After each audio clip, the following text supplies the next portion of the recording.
Cliff house ഇപ്പോൾ അക്ഷരാർത്ഥത്തിൽ ഇടിവെട്ടേറ്റ അവസ്ഥയിലാണോ എന്നാണ് സോഷ്യൽ മീഡിയ ചോദിക്കുന്നത്. ഇപ്പോൾ ഇതാ വീണ വിജയനെതിരെ നിർണായകമായ വിവരങ്ങളും റിപ്പോർട്ടുകളുമായി മാധ്യമങ്ങൾ പുറത്തുവരികയാണ്. എക്സാലോജിക്കിനെതിരെയുള്ള നടപടികളുമായി ബന്ധപ്പെട്ടുള്ള റിപ്പോർട്ടുകളുമായും മാധ്യമങ്ങൾ രംഗത്ത് വരികയാണ്.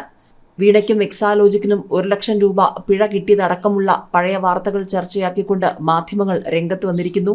ED CBI അന്വേഷണങ്ങൾക്ക് ശുപാർശ എന്ന റിപ്പോർട്ടുകളും സജീവമാവുകയാണ്. കള്ളപ്പണം വെളുപ്പിക്കൽ, അഴിമതി നിരോധന നിയമമടക്കം സജീവ ചർച്ചയാകാൻ പോവുകയാണ് വരും ദിവസങ്ങളിൽ കേരളത്തിൽ. ഇതിനിടയിലാണ് മാത്യു കുഴൽനാടനും രാഹുൽ മാങ്കൂട്ടത്തിലും അതിശക്തമായി തന്നെ പ്രതിപക്ഷത്തിന്റെ ശബ്ദമായി രംഗത്ത് വന്നിരിക്കുന്നത്. ഒടുവിൽ മുഖ്യമന്ത്രി പിണറായി വിജയൻ കിരീടവും ചെങ്കോലും താഴെ വയ്ക്കാൻ പോവുകയാണോ? കിരീടം താഴെ വെക്കുക, ജനങ്ങൾ പിന്നാലെയുണ്ടെന്നും കേരളത്തിന്റെ രാജാവ് ഓർക്കണമെന്നും പിണറായിയോട് രാഹുൽ മാങ്കൂട്ടത്തിൽ ഒരു വശത്ത് പറഞ്ഞു തുടങ്ങുമ്പോൾ മറുവശത്ത് മാത്യു കുഴൽനാടനും വീണ വിജയൻ വിഷയത്തിൽ അതിശക്തമായി നിലപാട് പറഞ്ഞ് രംഗത്തുണ്ട്. മാത്രവുമല്ല, വീണയ്ക്കും മുഖ്യമന്ത്രിക്കും കുടുംബത്തിനും ചോദ്യങ്ങൾ നിരവധിയാണ്. ജയിൽ മോചിതനായ ഉടൻ മുഖ്യമന്ത്രി പിണറായി വിജയനെതിരെ രൂക്ഷ വിമർശനവുമായാണ് യൂത്ത് കോൺഗ്രസ് സംസ്ഥാന അധ്യക്ഷൻ രാഹുൽ മാങ്കൂട്ടത്തിൽ രംഗത്ത് വന്നത്. കിരീടം താഴെ വെക്കണമെന്നും ജനങ്ങൾ പിന്നാലെയുണ്ടെന്ന് കേരളത്തിന്റെ രാജാവ് ഓർക്കണമെന്നും പിണറായി വിജയന്റെ പേരെടുത്ത് പറഞ്ഞ് രാഹുൽ പറഞ്ഞു. ജയിൽ മോചിതനായ ഉടൻ യൂത്ത് കോൺഗ്രസ് പ്രവർത്തകർ നൽകിയ സ്വീകരണത്തിന് ശേഷമാണ് രാഹുൽ പ്രതികരിച്ചത്. 9 ദിവസത്തെയല്ല, ജീവപര്യന്തം ജയിലിലിട്ടാലും ഫാസിസ്റ്റ് സർക്കാരിനെതിരായ പോരാട്ടത്തിൽ ഒരടി പോലും പുറകോട്ട് പോകാൻ കേരളത്തിലെ യൂത്ത് കോൺഗ്രസ് പ്രസ്ഥാനം ഒരുക്കമല്ല. എത്രയൊക്കെ ഇരുമ്പഴിക്കുള്ളിലാക്കിയാലും പ്രവർത്തകരെ കല്യാശ്ശേരി മുതൽ തിരുവനന്തപുരം വരെ തല്ലി ഒതുക്കിയാലും നാടിനും ജനങ്ങൾക്ക് വേണ്ടി യൂത്ത് കോൺഗ്രസ് നടത്തുന്ന പോരാട്ടത്തിൽ നിന്നും ഒരടി പോലും മുന്നോട്ട് പോകില്ലെന്നും രാഹുൽ പറഞ്ഞു.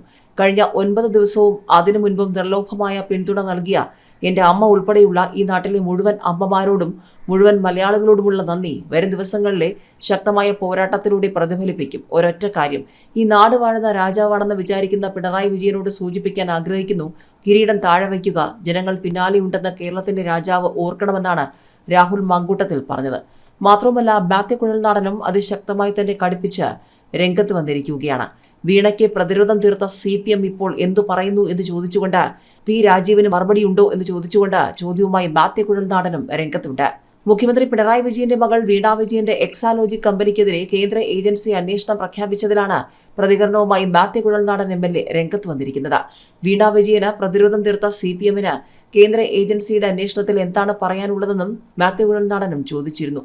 KSIDCക്കെതിരായ അന്വേഷണം ഗുരുതരമാണെന്നും ഇതിൽ വ്യവസായ മന്ത്രി P രാജീവിന് ഉത്തരമുണ്ടോ എന്നും ക്രമക്കേടുകൾക്ക് വ്യവസായ വകുപ്പ് കൂട്ടുനിന്നതായി അനുമാനിക്കണമെന്നും മാത്യു കുഴൽനാടൻ പറഞ്ഞിരുന്നു. എക്സാലോജിക് കമ്പനിയുടെ പ്രവർത്തനം ദുരൂഹമാണെന്നും വഴിവിട്ട പണം സ്വീകരിക്കുന്നതിനും ആ പണം വെളുപ്പിച്ചെടുക്കുന്നതിനു വേണ്ടിയുള്ള കടലാസ് കമ്പനിയുടെ പ്രവർത്തനം പോലെയാണ് കാണാൻ കഴിയുന്നതെന്നും താൻ നേരത്തെ ചൂണ്ടിക്കാട്ടിയതാണ്. ഈ കമ്പനിയുടെ പ്രവർത്തനങ്ങൾ ഒട്ടും സുതാര്യമല്ലെന്നും നിയമവിരുദ്ധമായാണ് പ്രവർത്തിക്കുന്നതെന്നും താൻ വ്യക്തമാക്കിയിരുന്നു. ഇത് പറഞ്ഞപ്പോൾ വീണ വിജയനെ പ്രതിരോധിച്ചത് CPM സംസ്ഥാന സെക്രട്ടേറിയറ്റാണ്. ഇതിൽ തെറ്റായിട്ടൊന്നുമില്ലെന്നായിരുന്നു അന്ന് CPMന്റെ വിശദീകരണം. കേന്ദ്ര അന്വേഷണം പ്രഖ്യാപിച്ച ഘട്ടത്തിൽ CPM നിലപാട് അറിയാൻ താൽപ്പര്യമുണ്ടെന്ന് മാത്യു കുഴൽനാടൻ പറഞ്ഞു. നിരവധി കമ്പനികളിൽ നിന്നും എക്സാലോജിക്ക് കോടാനുകോടി രൂപ സേവനം നൽകാതെ കൈപ്പറ്റി. ചെയ്യാത്ത സേവനത്തിനാണ് പണം നൽകിയത് എന്ന കണ്ടെത്തലിനെ ഇതുവരെ ആരും ചലഞ്ച് ചെയ്തിട്ടില്ല. മുഖ്യമന്ത്രിക്ക് വേണ്ടി മുഖ്യമന്ത്രിയുടെ മകൾ വാങ്ങിയ കൈക്കൂലി പണമാണെന്ന് പറയാൻ ഒരു മടിയുമില്ല. ഇതിനെല്ലാം പൊതുസമൂഹത്തിനു മുന്നിൽ CPM സെക്രട്ടേറിയറ്റ് മറുപടി പറയട്ടെ.